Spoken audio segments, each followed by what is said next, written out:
Okay, now, on the previous tutorial, you saw that one of the methods that we used in order to show how the model that we have proposed, if this is going to be linear or non-linear, is robust, and it can just has a power to predict with higher accuracy.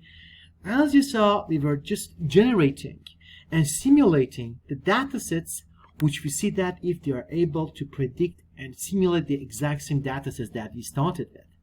Now, previously, we just used with the dense overlay plots that you saw it here. For example, we saw that with the cubic model, we had the better, I should say, simulations of the data that mimic the underlying information which the original data set brought into the model then.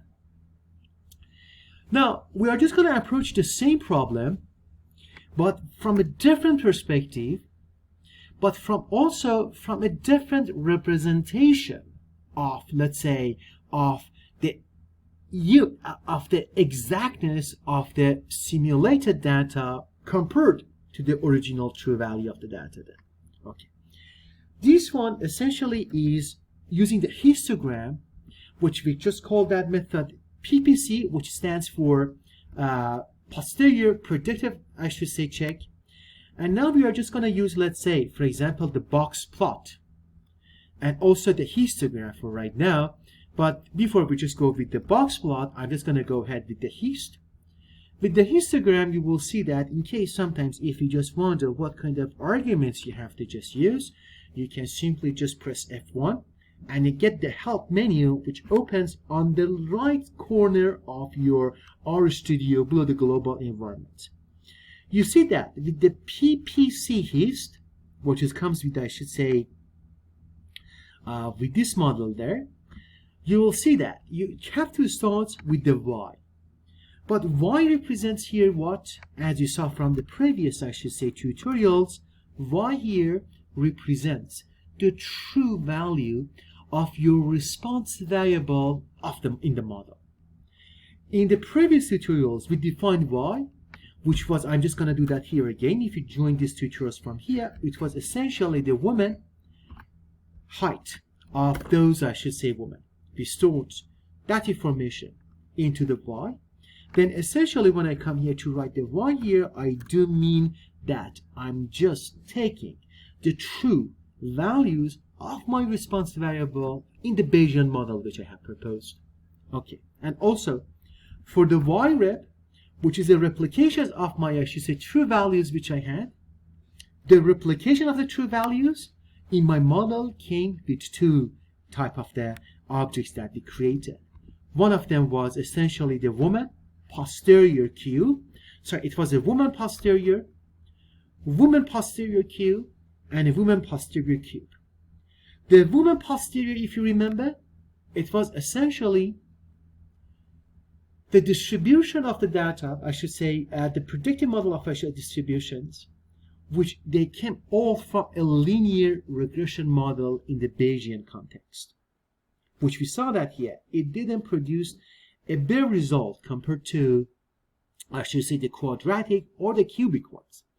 I'm just going to go ahead, for just the sake of demonstration, show that to you. If we just go ahead with the histogram of our linear model, what can we just expect? I'm just going to execute that line by pressing Control and Enter, and it takes, I should say, okay. The other thing that we had to just produce here, look at that here, it's the argument, which is going to be, I should say, with the beam width.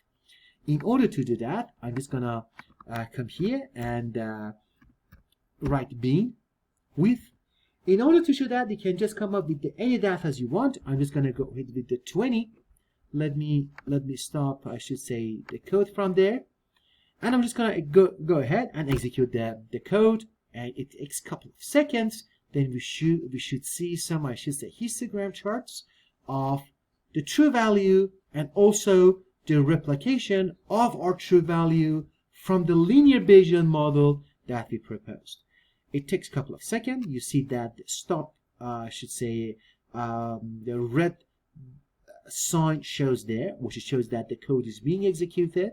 And you can stop it anytime you want, abort the process, but I let it go ahead and see that what's going to happen. And also, as long as it's being processed, I'm just going to go ahead to run, I should say, another method which I have. I'm just going to go ahead with the, I should say, PPC hist. However, for here, I'm just going to go ahead with the Y. For the Y rep, it seems that the model is being close to be shown.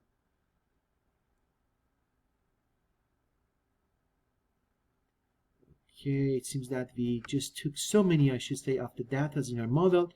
I wish if we could have come here to just pick up some of the samples that we had. Let's go from 1 to 15 with all these 15 women, and let's go ahead to run that model with fewer samples, and that's what we have.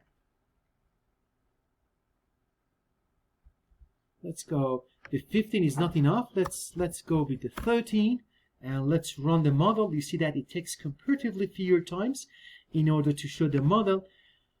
If I zoom it, you will see that, okay, if the model that you had, if the histogram of the actual value of your response variable is denoted by a dark blue, and it shows something like that, you will see that the Y replication, it produces somehow similar histograms, but there are some minor variations of some of, for example, the values that we have. For example, this one and this one, for example, this one, it's, for example, this one, it's not exactly like the other one, and we do not see that much information as we could have shown that by, let's say, by the dense overlay.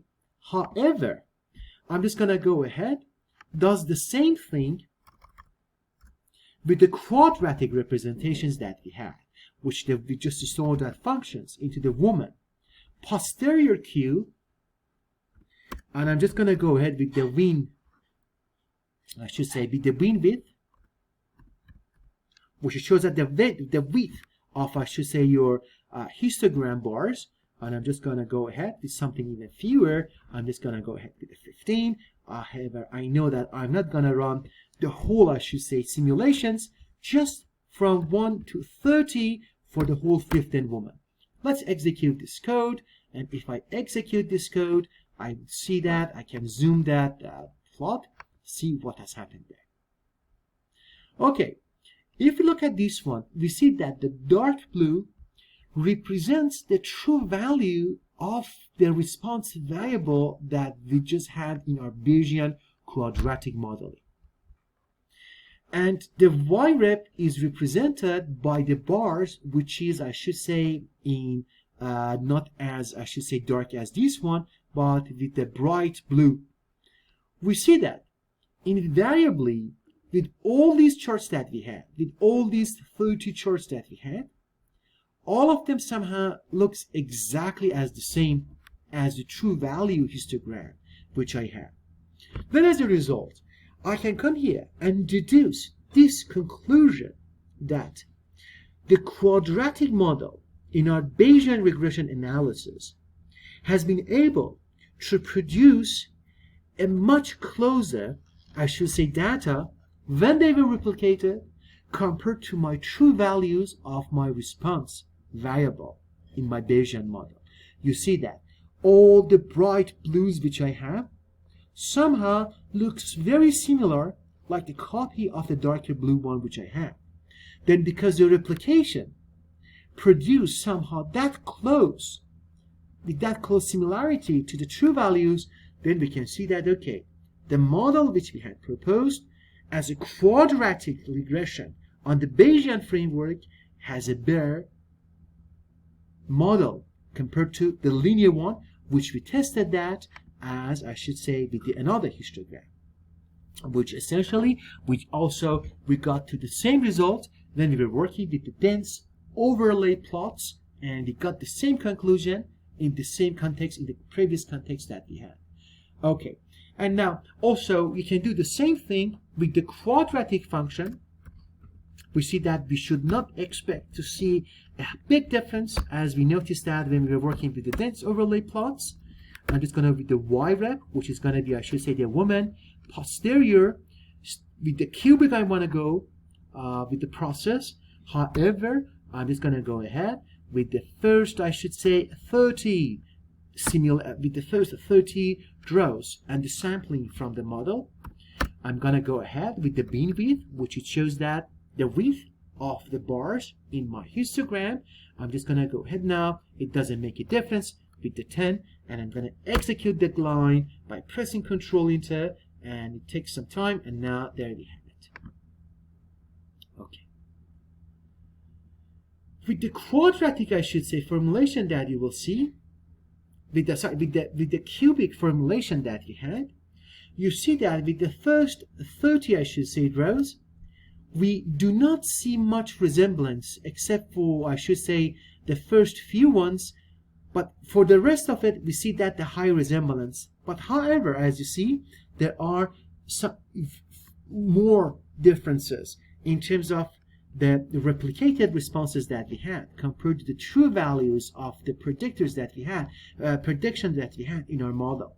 For example, these two first sound similar, but these ones no.